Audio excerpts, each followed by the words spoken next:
This is Optimal Living Daily, episode 819, Chocolate Chip Waffles by Elle Sloboda, and I'm Justin Malik. How's it going, old friend? I say old friend because if you've been listening to this podcast for a while, then you've heard me talk a lot, and that's what friends do, right? Plus old, or OLD, stands for Optimal Living Daily. And like yesterday, I have another special episode for you. I typically read from blogs, but I'm bringing you a couple of excellent student essays from Dr. Patti's class at Appalachian State University. I read one yesterday. Today's comes from Elle Sloboda, who hails from Williamsburg, Virginia. She's a junior at Appalachian State University, majoring in elementary education with a concentration in art. She loves the process of creating and is going to use that passion in her future teaching career. I'll have her contact info in this episode's description at oldpodcast.com, so you can show her love there. But for now, let's get to her essay and continue optimizing your life. Chocolate Chip Waffles by Elle Sloboda. As a child, if someone asked me if I was creative, I would have quickly snapped no. It's funny how to kids the ability to draw is the primary evidence of being creative. It wasn't until I started my sophomore year at Appalachian State University that I came to the realization that creativity is up to the creator. In an art class, I explored printmaking, expressive journaling, and poem writing. I was hooked on the process.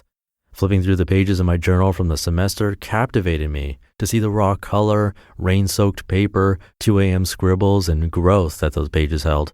Picture a scrapbook containing a taped-in program from a symphony concert, disposable camera prints from spring break, watercolor brushstrokes with poetry, leaf tracings, letters to important people that I never had the nerve to send, and the list goes on.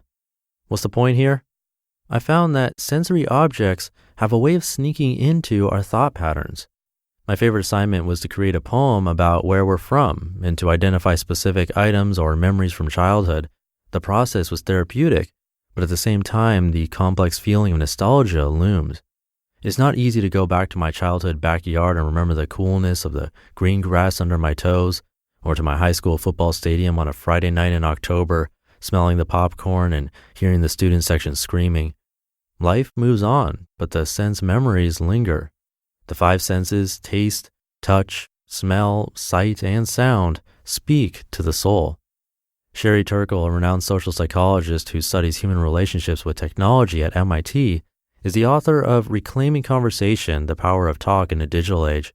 She claims that we are in an epidemic of social media, which is crippling to our senses. We are lacking empathy. We are fostering competition and comparison, which has ended with us being dissatisfied with ourselves. In Turkle's words, quote, "We begin to think of ourselves as a tribe of one, loyal to our own party. We check our messages during a quiet moment or when the pull of the online world simply feels irresistible," end quote.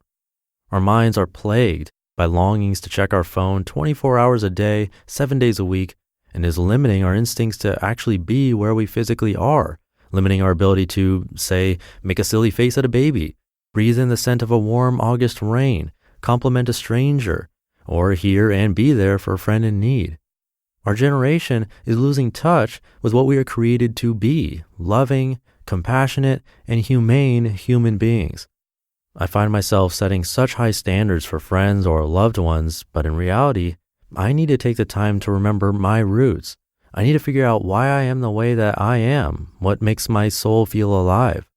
Sleeping under the stars in just a sleeping bag, going to art galleries by myself, making chocolate chip waffles at midnight, or watercoloring with the salt water from the ocean. These are just a few examples of things I've done this year that have made me feel in tune with the present moment, fully alive, fully human. I've realized that reclaiming the scattered pieces of my spirit caused by comparison in social media is easily fixed by creating, exploring, and trying new things offline. When one gets the desire to create, it can be hard to find inspiration. What's the next step? An aspiring artist begins to notice tiny things in the day that brings their senses back to their environment. To be an artist, there is a constant appreciation for what's around us at every moment. Innocence, the childlike wonder that you simply cannot get rid of. Everything becomes interesting.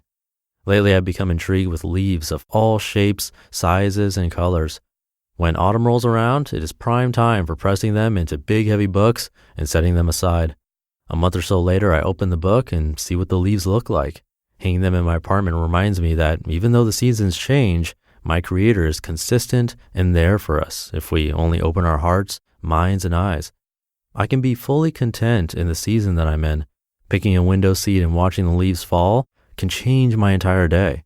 Today, I'm mesmerized by the first blooms of daffodils in spring. What a beautiful world that our Creator has blessed us with. My ultimate desire is to have more people creating, no matter stage of life they are in, using our senses to remember roots, to search deep inside to find that feeling of nostalgia and try to pinpoint what that feeling is. What is it? For me, it's usually a combination of joy, sorrow, regret, surprise, and even confusion.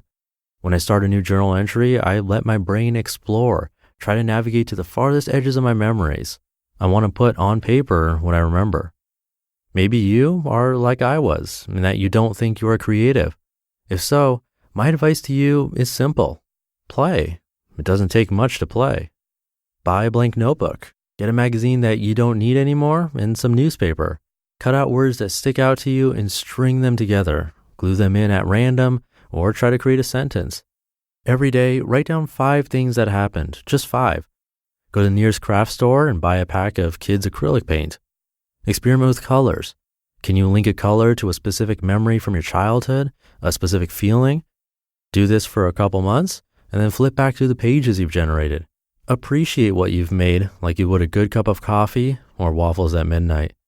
Let your senses take over and allow yourself to be confident that you are, in fact, a creative person. Creativity is essential to being human. It's a life-vivifying habit that is built over time with continued practice. I hope this essay acts as a permission slip and a little inspiration. Creativity is for everyone. You just listened to the post titled Chocolate Chip Waffles by Elle Sloboda. Another great essay straight from Dr. Chris Patti's class at Appalachian State University. Thank you, Elle and Dr. P, for letting me share it with you. Again, I'll have contact info in this episode's description at oldpodcast.com. And feel free to check out all 5 of our shows where we narrate articles for you. Just search for Optimal Living Daily, wherever you're hearing this, to find them. I hope you have a great Friday and wonderful start to your weekend. Thank you for being here, and I'll see you tomorrow where your optimal life awaits.